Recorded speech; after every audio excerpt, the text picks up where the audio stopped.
Peoples party نے عزم استحکام آپریشن سے متعلق وزیر اعظم کی بلائی گئی اے پی سی میں شرکت کرنے کا اعلان کر دیا۔ وفد اے پی سی میں شریک ہوگا۔ اے پی سی میں بلوچستان کے مسائل پر آواز اٹھائیں گے۔ Chairman Peoples party Bilawal Bhutto Zardari کی کوئٹہ میں پریس کانفرنس، حکومت کے ٹیکسز کے طریقہ کار پر تحفظات کا اظہار کر دیا۔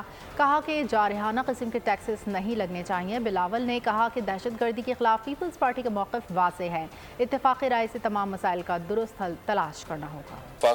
وفاقی حکومت نے آپریشن کے حوالے سے ایک اعلان کیا ہے اور ایک وزیر اعظم صاحب نے ایک اے پی سی بھی بلایا ہے لا اینڈ آرڈر کے حوالے سے۔ جو وفاقی حکومت کے اور کیبنٹ کے اور نیشنل سیکیورٹی کے ادارے کے جو فیصلے ہیں اس کے حوالے سے پاکستان پیپلز پارٹی ضرور اس اے پی سی میں نہ صرف ہم اپنے نمائندے بھیجیں گے، اپنا شرکت کریں گے۔ ہمارا اعتراض ٹیکسز سے نہیں ہے، ٹیکسیشن تو ہوگا، ریونیو جنریشن ہونا چاہیے، مگر ریگریسو ٹیکسیشن سے اعتراض ہے کہ جس طریقے سے ٹیکسز لگے ان کو آپ ریگریسو ٹیکسیشن کہلاتے ہیں۔ پاکستان پیپلز پارٹی کا دہشت گردی کے حوالے سے بڑا ایک کلیئر اور کمپریہنسو پالیسی بھی ہے، سوچ بھی ہے۔